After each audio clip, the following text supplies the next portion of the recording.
What happens when someone tries to steal Gumball's style? In Elmore, copying isn't cute, it's dangerous, because Gumball doesn't just notice, he destroys. These are 10 times Gumball humiliated his copycats, and made sure they never tried it again. It all started with the Copycats, Season 4, Episode 34. There's only one rule in Elmore: never out-Gumball Gumball. In this family, they never got the memo. A new Chinese family moves in, and within seconds of screen time, it's obvious. They're not just neighbors, they're clones. They mimic the Wattersons down to the tiniest detail. Their movements, their outfits, even the way they eat. But something flips a little after the 3-minute mark. Gumball doesn't flinch. Instead, he matches them, move for move, word for word. Even Darwin joins in. At 2 minutes and 16 seconds, Gumball pushes further, copying what they didn't say, guessing their unspoken thoughts. And he's right. The dad freezes. The mom gasps. Their fake Anais inches backward. It's eerie, accurate, and deeply unsettling. Then, silence. The family stops talking. They leave, and they never come back. Gumball didn't just mock them, he deleted them from existence. Then came The Kids, Season 5, Episode 2. Gumball may be many things, but a wannabe? Never. In this episode, Gumball and Darwin try to hang with the younger kids.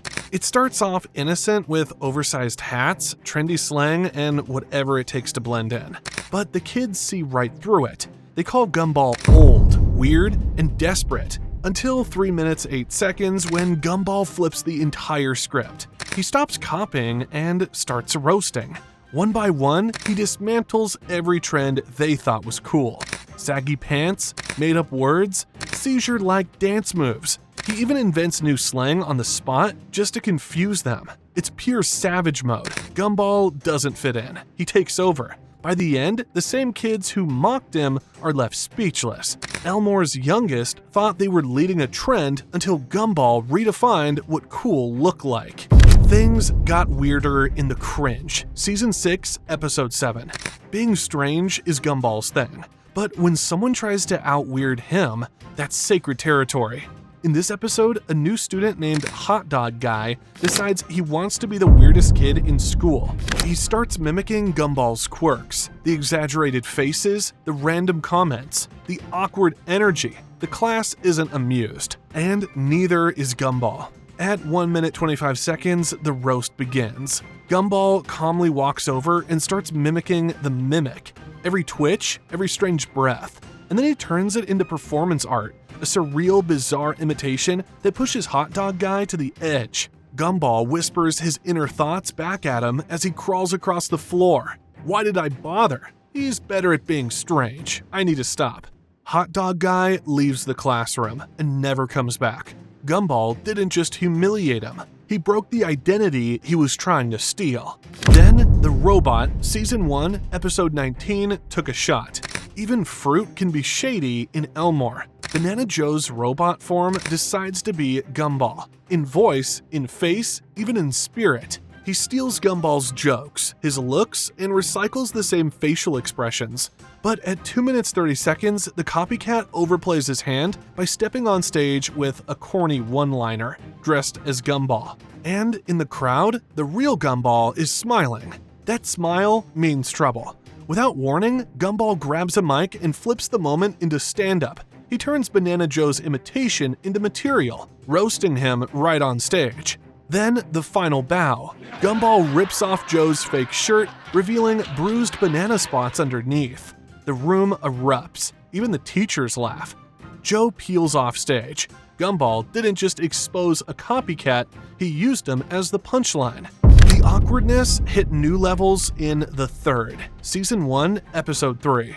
Every duo has its rhythm, but what happens when a third wheel tries to join? In this episode, Tobias forces his way into Gumball and Darwin's friendship, mimicking their handshakes, their banter, even inventing fake catchphrases to feel included.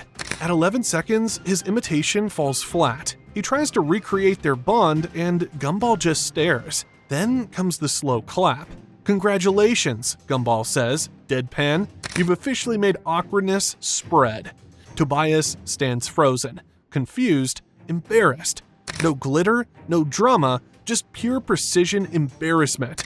Tobias walks away. Gumball didn't need to raise his voice. He humiliated with surgical accuracy. Then came The Fan, Season 3, Episode 22.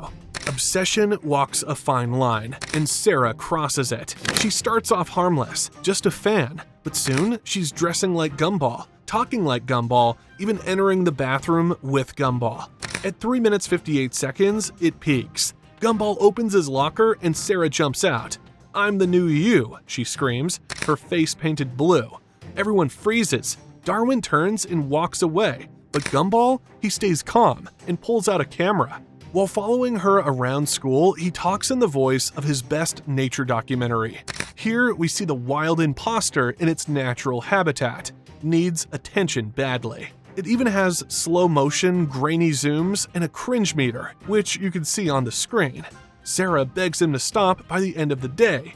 He laughs and says, "Thank you. Not that pleased, though." Gumball didn't just make a copycat look bad, he made her wish she had never tried. But then there was The Weirdo, Season 5, Episode 29. Sussy always lived in her own world, and that world was weird. Gumball and Darwin watch as she hands out bizarre gifts to classmates. A map of an egg to Idaho, a live glitter-covered frog to Banana Joe. It doesn't land well. At 2 minutes 35 seconds, Gumball and Darwin decide to intervene. Maybe tone her weirdness down to protect her from the bullying.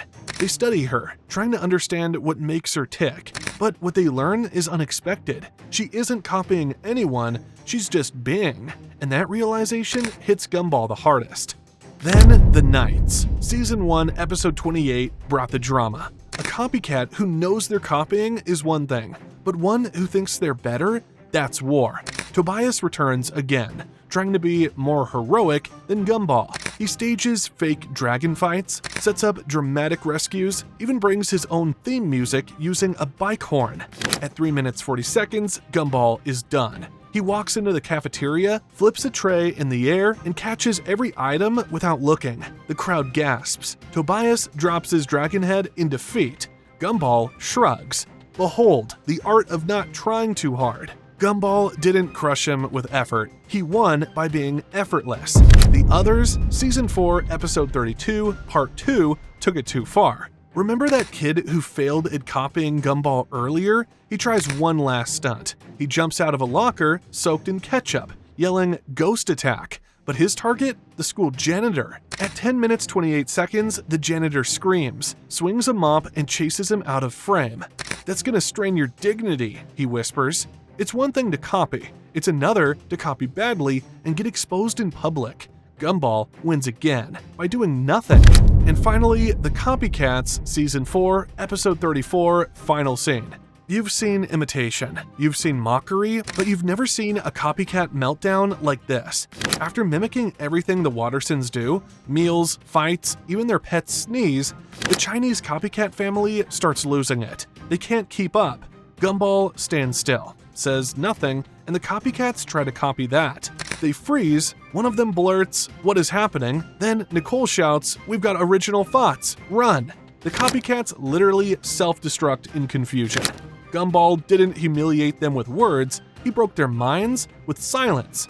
So, were these just jokes? Or was Gumball sending a warning to his copycats from the start? Let that question sink in. Rewatch the episodes. Look closer. You might see something new.